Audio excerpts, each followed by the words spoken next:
আওয়ামী লীগ আওয়ামী লীগ নিষিদ্ধ হওয়ার মধ্যে দিয়ে বা আওয়ামী লীগ নিশ্চিত অফিসিয়ালি এটাকে নিষিদ্ধ বলা না হলেও যে বিচার পর্যন্ত তাদের কার্যক্রম বন্ধ মানে তো একরকম নিষিদ্ধ। তো নিষিদ্ধ হওয়া নিয়ে ইন্ডিয়া একটা রিয়াকশন দিয়েছে। ইন্ডিয়া উদ্বিগ্ন, এটাই হচ্ছে এক লাইনের রিয়াকশন। ভেতরে তারা আরো বিভিন্ন কথাবার্তা বলেছে, বাংলাদেশের ইলেকশন নিয়ে কথা বলেছে এবং বাংলাদেশের অভ্যন্তরীণ বিষয়ে ইলেকশন, এটা নানান বিতর্কের পরেও এটাই বাস্তবতা যে ইলেকশনটা বাংলাদেশের অভ্যন্তরীণ বিষয়, তবে আন্তর্জাতিক পরিসরে বরাবরই আলোচিত হয়। এটা আওয়ামী লীগ সময় হয়েছে, বর্তমান গভর্নমেন্টের সময় হচ্ছে, ভবিষ্যতেও হবে। সেটা আবার বাংলাদেশের প্রধান উপদেষ্টার প্রেস সচিব ডক্টর শফিকুল্লাহ আলম তিনি বলেছেন যে এটা বাংলাদেশের নির্বাচন বাংলাদেশের অভ্যন্তরীণ বিষয়। এবার আমেরিকার রিয়েকশন কি, এটা মানুষের জানার একটা নিশ্চয়ই আগ্রহ থাকতে পারে যে বাংলাদেশের ইলেকশন নিয়ে তো আমেরিকা আজ না, আমেরিকা সবশেষ যে জাতীয় নির্বাচন আওয়ামী লীগের সেই পিকুলিয়ার নির্বাচন, এই পিকুলিয়ার নির্বাচন নিয়েও আমেরিকার বহু কথাবার্তা ছিল, কিন্তু রূপ ধরাটা মুশকিল হয়। আমেরিকা ওই ইলেকশনের বছর দুয়েক আগে থেকে এমন ভাবে নেমেছিল যে এই ইলেকশন বাংলাদেশের মানুষের ধারণা হয়েছিল যে ওই ইলেকশনটা হবে না বাংলাদেশে। এরকম একটা প্রেক্ষাপট ছিল না যে আমেরিকা চায় না তারপরে বাংলাদেশে এরকম ইলেকশন হবে, এটা কি সম্ভব, এরকম একটা সিচুয়েশন ছিল। কিন্তু আপনার ইলেকশনটা যখন আওয়ামী লীগ করে ফেললো, এরপরে আমেরিকার ডোনাল্ড লু তারা সবাই এসে এই সরকারের সঙ্গে কাজ করতে চায়, এরকম কথাবার্তা শুনে বাংলাদেশের মানুষ একটা দ্বন্দ্বের মধ্যে পড়ে গিয়েছিল। আবার 5 আগস্টে শেখ হাসিনা সরকারের পতনের পর শেখ হাসিনার দিক থেকে বলা হলো, আওয়ামী লীগের দিক থেকে বলা হলো আমেরিকা চায়নি, আমেরিকা এই ঢেলেছে সেই ঢেলেছে, আমেরিকা সেন্ট মার্টিন চেয়েছে, সেই জন্য আওয়ামী লীগকে বিদায় নিতে হয়েছে। এখন এসে এই আওয়ামী লীগ নিষিদ্ধে আমি কালবেলাতে একটা রিপোর্ট দেখতে পাচ্ছি, সেখানে বলা হচ্ছে আওয়ামী লীগ নিষিদ্ধ নিয়ে কি বলছে যুক্তরাষ্ট্র। একটু মনোযোগ দিয়ে বোঝা দরকার, ইন্ডিয়া উদ্বিগ্ন, ইন্ডিয়ার বিষয়টা আসলে ডিফারেন্ট। হ্যাঁ, কিন্তু আমেরিকা কখন কি বলে কি করে আমি খুব গভীরভাবে ভাবি, আপনারা একটু ভাববেন, চলুন আপনাদেরকে ভাবনার সঙ্গে করি।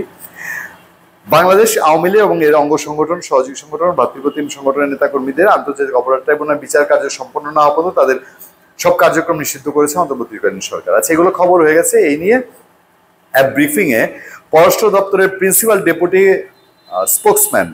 স্পোকসপারসন টমি পিকড একটা প্রতিক্রিয়া জানিয়েছেন। প্রতিক্রিয়াটা কি? ব্রিফিং এ প্রশ্ন করা হয়েছিল, প্রশ্নটার ধরনের একটু বিষয় আছে। আপনারা জানেন আওয়ামী লীগ গভর্নমেন্টের সময় আমেরিকার যে কোনো ব্রিফিং এ বাংলাদেশ থেকে যারা প্রশ্ন করতেন সাংবাদিকরা, প্রশ্নদের ধরনের মধ্যে একটা ব্যাপার থাকতো যে প্রশ্নের উত্তরটা যেন এন্টি গভর্নমেন্ট আসে এই টাইপের। এখানেও প্রশ্নের ধরনটা অনেকটা তাই ছিল। তো তার জবাবে এই আমেরিকার স্পোকসপারসন তিনি বলছেন যে তাই আমি এই বিষয়ে যা বলতে পারি তা হলো, আমরা জানি যে অন্তর্বর্তীকালীন সরকার আওয়ামী লীগকে সকল রাজনৈতিক কর্মকাণ্ড থেকে নিষিদ্ধ করেছে যতক্ষণ না দল এবং এর নেতাদের জন্য একটি বিশেষ ট্রাইব্যুনাল শেষ হয়। আচ্ছা, আমরা বাংলাদেশের কোন একটি রাজনৈতিক দলকে অন্যটির উপর সমর্থন করি না। আমরা সকল ব্যক্তির জন্য একটি মুক্ত ও গণতান্ত্রিক প্রক্রিয়ার পাশাপাশি সুষ্ঠু ও স্বচ্ছ আইনি প্রক্রিয়ায় সমর্থন করি। আমরা বাংলাদেশ সহ সকল দেশকে মত প্রকাশের স্বাধীনতা, শান্তিপূর্ণ সমাবেশ এবং সকলের জন্য সংগঠনের প্রতি শ্রদ্ধা জানাতে অনুরোধ করছি।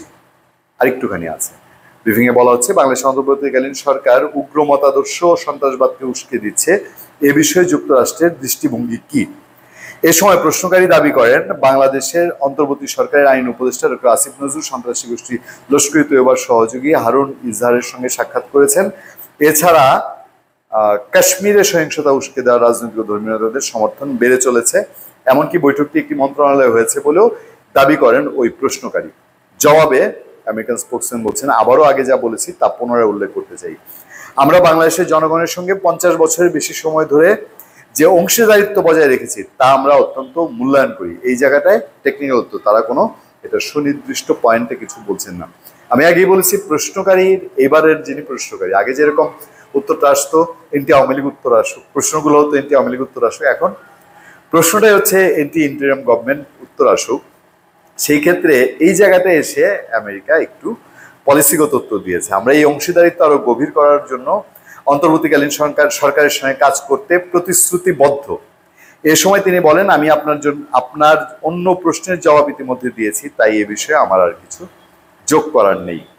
যাই হোক, বাংলাদেশে আওয়ামী লীগ নিষিদ্ধ নিয়ে আমেরিকার একটা প্রতিক্রিয়া পাওয়া গেল। নিশ্চয়ই প্রতিক্রিয়াটা থাকবে, সবার নলেজে থাকবে। ভবিষ্যৎ গতি প্রকৃতি বলে দিবে যে এইসব প্রতিক্রিয়া মিলিয়ে আর কি হয়, কারণ আওয়ামী লীগের এই বিচার কবে শেষ হবে সেদিকে তো তাকিয়ে আছে অনেক কিছু। ধন্যবাদ সবাইকে, ভালো থাকবেন, সুস্থ থাকবেন, সত্য করোনা এবং সহনশীলতার সাথে। আপনার সাথে আতিক রহমান পূর্ণিয়া।